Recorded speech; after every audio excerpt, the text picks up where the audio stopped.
My dear lovely students, welcome to my YouTube channel. ನಾನು ನಿಮ್ಮ ಲಕ್ಷ್ಮಿ ಎಚ್.ಎಸ್. ಇವತ್ತಿನ ಈ ವಿಡಿಯೋದಲ್ಲಿ ನಾವು ಮುಂದುವರಿದ ಭಾಗದ ಪಾಸಿಂಗ್ ಪ್ಯಾಕೇಜ್ನ ಕೀ ಉತ್ತರಗಳನ್ನು ಡಿಸ್ಕಸ್ ಮಾಡ್ತಾ ಹೋಗೋಣ. ಅದಕ್ಕೂ ಮೊದಲು ನೀವೇನಾದರೂ ಈ ಚಾನಲ್ಗೆ ಹೊಸಬರಾದಲ್ಲಿ ತಪ್ಪದೇ ಸಬ್ಸ್ಕ್ರೈಬ್ ಮಾಡಿ, ಅದೇ ರೀತಿ ವಿಡಿಯೋ ಯೂಸ್ಫುಲ್ ಅನಿಸಿದರೆ ಲೈಕ್ ಮಾಡಿ, ಹಾಗೂ ನಿಮ್ಮ ಫ್ರೆಂಡ್ಸ್ ಗ್ರೂಪ್ಗಳಿಗೂ ಕೂಡ ಶೇರ್ ಮಾಡಿ. ಏನೇ ಡೌಟ್ಸ್ ಬಂದರೂ ಕೂಡ ಕಮೆಂಟ್ ಬಾಕ್ಸಲ್ಲಿ ತಿಳಿಸಿ ಅಂತ ಹೇಳ್ತಾ ನಾವೀಗ ವಿಡಿಯೋನ ಸ್ಟಾರ್ಟ್ ಮಾಡೋಣ. ವಿವರಣೆ ಅಂತ ಇದೆ. ವಿವರಣೆಯಲ್ಲಿ ಈ ಪ್ರಶ್ನೆಗಳನ್ನು 3 ಅಂಕಗಳಿಗೆ ಕೇಳ್ತಾರೆ. ಅದಾದಮೇಲೆ ಕೆಳಗಡೆ ಸಸ್ಯಗಳ ಅನುವರ್ತನೆ ಅಂತ ಇದೆ. ಇವುಗಳನ್ನು 1 ಅಂಕಗಳಿಗೆ ಕೇಳ್ತಾರೆ. ಹಾಗಾದರೆ ಸಸ್ಯಗಳ ಅನುವರ್ತನೆಯಲ್ಲಿ ಯಾವ್ಯಾವ ಬರ್ತವೆ? ಸುಮಾರಷ್ಟು ಟೈಪ್ಸ್ ಇದೆ. ಅದನ್ನು ನಾವೀಗ ಸವಿವರವಾಗಿ ಡಿಸ್ಕಸ್ ಮಾಡ್ತಾ ಹೋಗೋಣ. ವಿವರಣೆ ಸಂಬಂಧಪಟ್ಟಂತೆ ಮೊದಲೇದೇನಿದೆ, ಮಾನವರಲ್ಲಿ ಲಿಂಗ ನಿರ್ಧರಣೆ ಅಂತ ಇದೆ. ಇದನ್ನು 2 ರೀತಿ ಕ್ವಶನ್ ಆಗಿ ಕೇಳ್ತಾರೆ. ಹೇಗೆ? ಮಾನವರಲ್ಲಿ ಮಗುವಿನ ಲಿಂಗ ನಿರ್ಧರಣೆ ಮಾಡುವವರು ಯಾರು? ಸಮರ್ಥಿಸಿರಿ ಅಂಥೇಳಿ. ಅಥವಾ ಗಂಡು ಮಗುವಿನ ಲಿಂಗ ನಿರ್ಧರಣೆ ಹೇಗೆ ಆಗುತ್ತದೆ, ಇದನ್ನು ಸಮರ್ಥಿಸಿರಿ ಅಂತ ಹೇಳಿ ಕೇಳ್ತಾರೆ. ಅದ್ರ ಜೊತೆಗೆ ಏಕತಳಿ ಸಂಕರಣ ಅಂತ ಇದೆ, ಅಂದರೆ ಚಕ್ಕರ್ ಬೋರ್ಡನ್ನು ಹಾಕುವಂಥದ್ದು. ಆಲ್ರೆಡಿ ನೀವೆಲ್ಲ ಕಲ್ತಿರ್ತೀರಾ ನಿಮ್ಮ ತರಗತಿಯಲ್ಲೂ ಕೂಡ. ಮೊದಲೇನು ಮಾಡ್ಕೋಬೇಕು, ಪೋಷಕರು ಅಂತ ಹಾಕ್ಕೊಂಡು ತಂದೆ ಹಾಗೂ ತಾಯಿ. ತಂದೆಯಲ್ಲಿ ಯಾವ ವರ್ಣತಂತುಗಳು ಇರ್ತವೆ? ಎಕ್ಸ್ ಮತ್ತು ವೈ. ತಾಯಿಯಲ್ಲಿ XS ವರ್ಣತಂತುಗಳು ಇರ್ತವೆ. ಇವು ಲಿಂಗಾಣುಗಳು. ಇನ್ನು ಇವುಗಳಿಂದ ಇಲ್ಲಿ ಯುಗ್ಮಜ ಆಗಬೇಕಾದ್ರೆ, ಹೌದಾ, ತಂದೆಯಿಂದ X ಹಾಗೂ ತಾಯಿಯಿಂದ X ಬಂದರೆ ವರ್ಣತಂತು, ಆವಾಗ ಜನಿಸುವಂತಹ ಮಗು ಹೆಣ್ಣು ಮಗು ಆಗುತ್ತೆ. ಇನ್ನು ತಂದೆಯಿಂದ Y ವರ್ಣತಂತು, ತಾಯಿಯಿಂದ X ವರ್ಣತಂತು ಬಂದರೆ ಜನಿಸುವಂತಹ ಮಗು ಗಂಡು ಮಗು ಆಗುತ್ತೆ. ಅರ್ಥ ಆಯ್ತಲ್ವಾ? ಹಾಗಾದರೆ ಅದನ್ನೇ ನಾವೇನು ಮಾಡೋದು, ನಿಮಗಿದಿಷ್ಟು ಕೆಳಗಡೆ ಪಾಯಿಂಟ್ಸ್ ಇರ್ತವೆ. ಅವು ಏನಾದರೂ ಮರ್ತೋಯ್ತು ಅಂದರೂ ಕೂಡ ಕೆಲವೊಂದು ಬಾರಿ ಇದಿಷ್ಟನ್ನು ನೆನ್ಪಿಟ್ಕೊಂಡ್ರೆ ಇದನ್ನು ನೀವೇ ವಾಕ್ಯ ರೂಪದಲ್ಲಿ ರಚನೆ ಮಾಡಿ ಬರಿಬೋದು. ತಂದೆಯಲ್ಲಿ XY, ತಾಯಿಯಲ್ಲಿ XX. ಹಾಗಾದರೆ XX ಸೇರಿದರೆ ಹೆಣ್ಣು, XY ಸೇರಿದರೆ ಗಂಡು. ಈಗ ಇದನ್ನೇ ಪಾಯಿಂಟಲ್ಲಿ ಬರೆಯೋದಾದರೆ, ಸ್ತ್ರೀಯರಲ್ಲಿ XX ವರ್ಣತಂತುಗಳನ್ನು ಹೊಂದಿರುತ್ತಾರೆ. ಇನ್ನು ಪುರುಷರು XY ವರ್ಣತಂತುಗಳನ್ನು ಹೊಂದಿರ್ತಾರೆ. ಹೌದಾ? ಇಲ್ಲಿ ನಿಷೇಚನದ ಸಂದರ್ಭದಲ್ಲಿ ಅಂದರೆ ಆವಾಗ ಏನಾಗುತ್ತೆ ಅಂದರೆ, ತಂದೆಯಿಂದ Y ವರ್ಣತಂತು ಬಂದು ತಾಯಿಯಿಂದ X ವರ್ಣತಂತುಗಳು ಬಂದರೆ ಇವುಗಳ ಸಂಯೋಗದಿಂದ ಹುಟ್ಟುವಂತಹ ಮಗು ಗಂಡು ಮಗುವಾಗಿರುತ್ತೆ. ಇನ್ನು ತಂದೆಯಿಂದ X ವರ್ಣತಂತು, ತಾಯಿಯಿಂದ X ವರ್ಣತಂತುಗಳು ಸಂಯೋಗಗೊಂಡ್ರೆ ಹುಟ್ಟುವ ಮಗು ಯಾವುದಾಗಿರುತ್ತೆ? ಹೆಣ್ಣು ಮಗುವಾಗಿರುತ್ತದೆ. ಅರ್ಥ ಆಯ್ತಲ್ವ ವಿದ್ಯಾರ್ಥಿಗಳೇ? ಎಸ್. ಇನ್ನು ಏಕತಳಿ ಸಂಕರಣಕ್ಕೆ ಸಂಬಂಧಪಟ್ಟಂತೆ ನಿಮಗೇನಾಗಿರುತ್ತೆ ಅಂದರೆ, 1 ಚಕ್ಕರ್ ಬೋರ್ಡು ಕಂಪಲ್ಸರಿ ಬಂದೇ ಬರುತ್ತೆ. ನೆನ್ಪಿಟ್ಕೊಳ್ರಿ, 3 ಪ್ರಿಪರೇಟರಿ ಎಕ್ಸಾಮಿಗೆ ಕೂಡ ಇದೇ ಬಂದಿದೆ. ಹಾಗಾದರೆ ಆ ಚಕ್ಕರ್ ಬೋರ್ಡ್ ಯಾವುದು? ಹೌದಾ, ಏಕತಳೀಕರಣಕ್ಕೆ ಸಂಬಂಧಿಸಿದಂತೆ 1 ಚಕ್ಕರ್ ಬೋರ್ಡ್. ಹಾಗಾದರೆ ನೋಡಿರಿ, ಅದರಲ್ಲಿ ಯಾವುದಿರುತ್ತೆ, ನೀವು ಏನು ಮಾಡಬೇಕು, ಇದೇ ಫಿಕ್ಸ್ ಆಗಿರುವಂಥ ಕ್ವಶನ್ಸು, ಇದನ್ನು ಬರೆದಿಟ್ಟು ಬರಬೇಕು. ಅಲ್ಲಿ ತೊಗೊಳ್ಳುವಾಗ ಏನಂತ ತೊಗೋಬೇಕು, ಎತ್ತರದ ಬಟಾಣಿ ಸಸ್ಯ ತೊಗೊಳ್ಳೋದು, ಗಿಡ್ಡ ಬಟಾಣಿ ಸಸ್ಯ ತೊಗೊಳ್ಳೋದು. ಎತ್ತರದ ಬಟಾಣಿ ಸಸ್ಯ ಅಂದರೆ ಕ್ಯಾಪಿಟಲ್ T 2 ಲೆಟರು, ಇಲ್ಲಿ ಸ್ಮಾಲ್ t. ಇನ್ನು ಇದರಿಂದ ಲಿಂಗಾಣುಗಳನ್ನು ಸೆಲೆಕ್ಟ್ ಮಾಡ್ಕೊಳ್ಳೋದು. ಯಾವುದು? ಒಂದು ಕ್ಯಾಪಿಟಲ್ T, ಇಲ್ಲೊಂದು ಸ್ಮಾಲ್ t. ಇನ್ನು F1 ಪೀಳಿಗೆಯಲ್ಲಿ, ಹಾಗಾದರೆ ಇವೆರಡನ್ನು ಅಡ್ಡ ಹಾಯಿಸಿದಾಗ, ಕ್ರಾಸ್ ಮಾಡಿದಾಗ ಸಿಗುವಂಥ ತಳಿ ಏನಾಗಿರುತ್ತೆ? ಎತ್ತರದ ಬಟಾಣಿ ಸಸ್ಯ ಆಗಿರುತ್ತೆ. ಯಾಕಂದರೆ ಇದರಲ್ಲಿ ಕ್ಯಾಪಿಟಲ್ T ಇದೆ ಅಲ್ವಾ?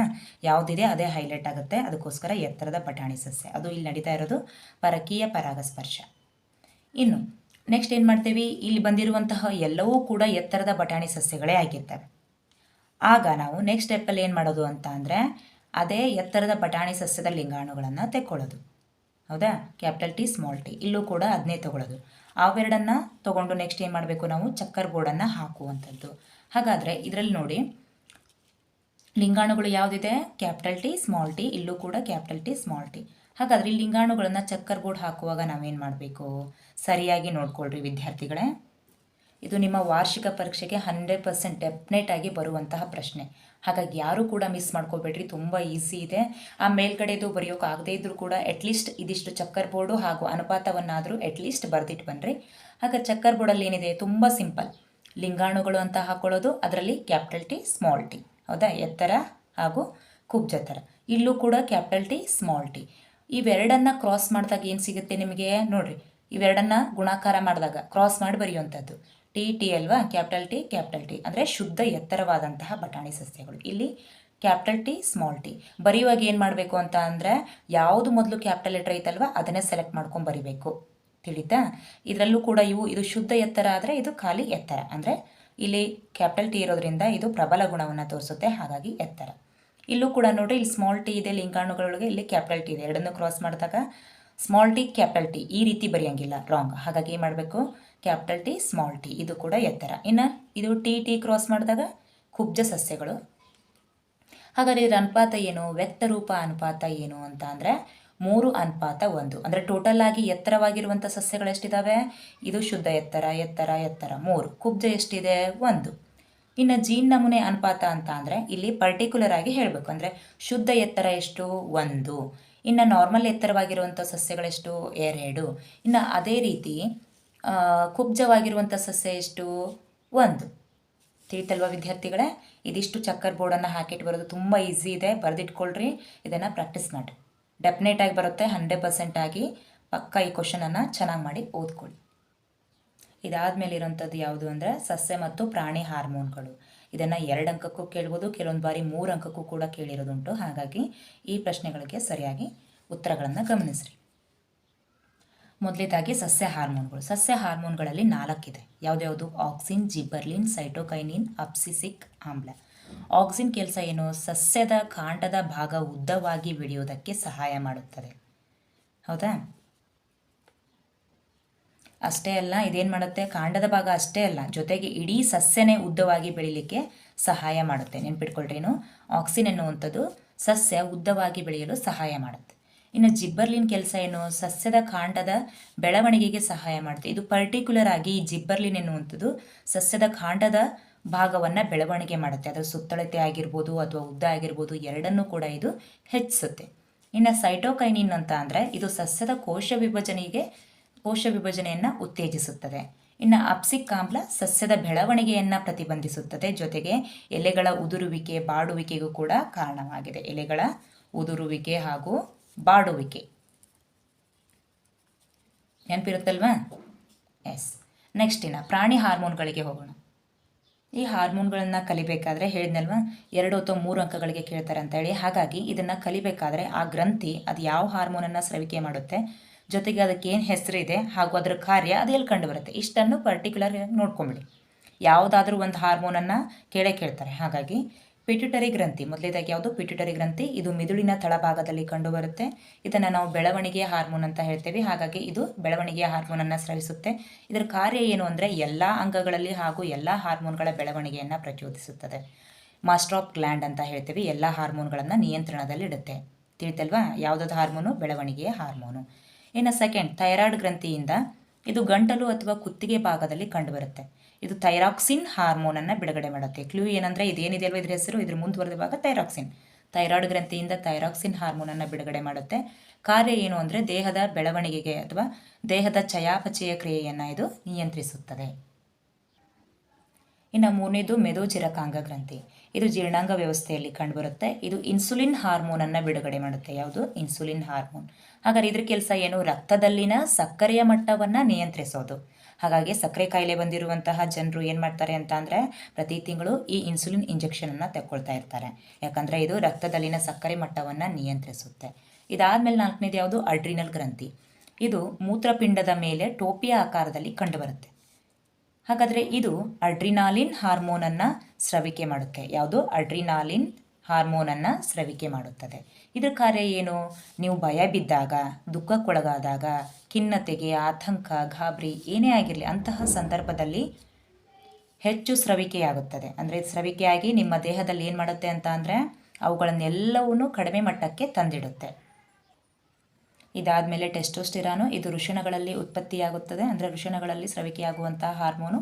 ಇದು ವೀರ್ಯಾಣುಗಳ ಉತ್ಪತ್ತಿಗೆ ಸಹಾಯ ಮಾಡುತ್ತೆ. ಅಷ್ಟೇ ಅಲ್ಲದೆ ಪುರುಷರ ಲಕ್ಷಣಗಳಿಗೂ ಕೂಡ ಇದು ಕಾರಣವಾಗಿದೆ. ಇನ್ನು ಈಸ್ಟ್ರೋಜನ್. ಇದು ಸ್ತ್ರೀ ಹಾರ್ಮೋನ್ ಅಂತ ಕೂಡ ಕರಿತೇವೆ. ಇದು ಸ್ತ್ರೀಯರ ಅಂಡಾಶಯಗಳಲ್ಲಿ ಉತ್ಪತ್ತಿಯಾಗುತ್ತೆ. ಇದರ ಕಾರ್ಯ ಏನು ಅಂತ ಅಂದರೆ ಸ್ತ್ರೀಯ ಭಾಗಗಳು ವೇಗವಾಗಿ ಬೆಳೆಯಲು ಹಾಗೂ ಋತುಚಕ್ರ ಪ್ರಾರಂಭವಾಗಲು ಸ್ತನಗಳ ಬೆಳವಣಿಗೆಗೆ ಈ ಒಂದು ಹಾರ್ಮೋನು ಸಹಾಯ ಮಾಡುತ್ತೆ. ಇದಾದಮೇಲೆ ನೆಕ್ಸ್ಟ್ ಯಾವುದು ಅಂತ ಅಂದರೆ ಸಸ್ಯಾನುವರ್ತನೆಗಳು. ಅದರಲ್ಲಿ ಯಾವುದು ಬರುತ್ತೆ? ಸ್ಪರ್ಶಾನುವರ್ತನೆ, ಗುರುತ್ವಾನುವರ್ತನೆ, ಜಲಾನುವರ್ತನೆ, ದ್ಯುತಿಯನುವರ್ತನೆ, ತಾಪಾನುವರ್ತನೆ, ರಾಸಾಯನಿಕ ಅನುವರ್ತನೆ. ತುಂಬ ಈಸಿ ಇದಾವೆ, ಕೇಳೋಕಷ್ಟೇ ಇವೇನು ಅನಿಸ್ತವೆ, ಕಠಿಣ ಅನಿಸ್ತವೆ. ಬಟ್ ಇವುಗಳನ್ನು ನೀವು 1-2-3 ಸಲ ಓದ್ಕೊಂಡ್ರಿ ಅಂದರೆ ಪರ್ಫೆಕ್ಟ್ ಮಾಡಿಕೊಂಡ್ರೆ ತುಂಬ ಈಸಿ ಅನಿಸ್ತವೆ. ಇಲ್ಲೇನು ಹೆಡ್ಲೈನ್ ಇದೆ ಅಲ್ವಾ, ಇದೇ ಇದ್ರ ಒಂದು ಡೆಫಿನೇಷನ್. ಇದನ್ನು ಬಾಯ್ಪಟ್ಟು ಹಾಕುವಂತಹ ಅವಶ್ಯಕತೆ ಇಲ್ಲ, ತುಂಬ ಈಸಿ ಇದೆ ನೋಡ್ರಿ. ಸ್ಪರ್ಶಾನುವರ್ತನೆ. ಸ್ಪರ್ಶ ಅಂದ್ರೇನು? ಟಚ್ ಮಾಡೋದಲ್ವಾ? ಎಸ್. ಸ್ಪರ್ಶಾನುವರ್ತನೆ ಅಂತ ಅಂದರೆ ಕೆಲವೊಂದು ಕುಡಿಗಳು ಯಾವುದೇ ಆಸರೆ ಅಥವಾ ಸಂಪರ್ಕಕ್ಕೆ ಬಂದಾಗ ಅದಕ್ಕೆ ಅಂಟಿಕೊಂಡು ಅಥವಾ ಸೇರಿಕೊಂಡು ವೇಗವಾಗಿ ಬೆಳೆಯುವುದಕ್ಕೆ ಸ್ಪರ್ಶಾನುವರ್ತನೆ ಅಂತ ಹೇಳ್ತೇವೆ. ಫಾರ್ ಎಕ್ಸಾಂಪಲ್ ಬಳ್ಳಿಗಳು ಬೆಳೀತಾ ಬೆಳೀತಾ ಯಾವುದಾದ್ರೂ ಮರದ ಆಸರೆಯನ್ನು ಪಡ್ಕೊಳ್ತಾವೆ, ಹೌದಿಲ್ಲ? ಹಾಗಾಗಿ ಕೆಲವೊಂದು ಕುಡಿಗಳು ಯಾವುದೇ ಆಸರೆ ಅಥವಾ ಸಂಪರ್ಕಕ್ಕೆ ಬಂದಾಗ ಅವುಗಳಿಗೆ ಸೇರಿಕೊಂಡು ವೇಗವಾಗಿ ಬೆಳೆಯುವುದನ್ನು ಸ್ಪರ್ಶಾನುವರ್ತನೆ ಅಂತ ಹೇಳಿ ಕರಿತೀವಿ. ಇನ್ನು ಗುರುತ್ವ ಅಂದರೆ ಭೂಮಿ, ನೆನ್ಪಿಟ್ಕೊಳ್ರಿ. ಭೂಮಿಗೆ ಗುರುತ್ವಾಕರ್ಷಣೆ ಎನ್ನುವಂಥ ಪವರ್ ಇದೆ ಅಲ್ವಾ? ಹಾಗಾಗಿ ಬೇರುಗಳು ಯಾವಾಗಲೂ ಕೂಡ ಕೆಳಮುಖವಾಗಿ ಬೆಳೀತವೆ, ಇದು ನಿಮಗೆ ಗೊತ್ತಿರುವಂಥ ವಿಚಾರನೆ. ಅದೇ ರೀತಿ ಚಿಗುರು ಏನಾಗುತ್ತೆ, ಭೂಮಿಯಿಂದ ಮೇಲ್ಮುಖವಾಗಿ ಬೆಳೆಯುತ್ತೆ. ಇದನ್ನು ಗುರುತ್ವಾನುವರ್ತನೆ ಅಂತ ಹೇಳ್ತೀವಿ. ಬೇರುಗಳು ಕೆಳಮುಖವಾಗಿ ಬೆಳೆಯೋದು, ಅದೇ ರೀತಿ ಚಿಗುರು ಮೇಲ್ಮುಖವಾಗಿ ಬೆಳೆಯೋದು. ಇನ್ನು ಜಲಾನುವರ್ತನೆ, ಹೆಸರಲ್ಲೇ ಇದೆ, ಜಲ ಅಂದರೆ ನೀರಲ್ವಾ? ಸಸ್ಯಗಳು ನೀರಿನ ಕಡೆಗೆ ಬೆಳೆಯುವುದನ್ನು ಜಲಾನುವರ್ತನೆ ಅಂತ ಹೇಳ್ತೀವಿ. ಸಸ್ಯಗಳು ಅಂದರೆ ಸಸ್ಯಗಳ ಬೇರುಗಳು ಏನು ಮಾಡ್ತವೆ, ನೀರಿರುವಂತಹ ಮೂಲಗಳ ಕಡೆಗೆ ಬೆಳೀತವೆ. ಹಾಗಾಗಿ ಇದನ್ನು ಜಲಾನುವರ್ತನೆ ಅಂತ ಹೇಳ್ತೇವೆ. ಇನ್ನು 4ನೇದು ದ್ಯುತಿ ಅನುವರ್ತನೆ. ದ್ಯುತಿ ಅಂದರೆ ಬೆಳಕು.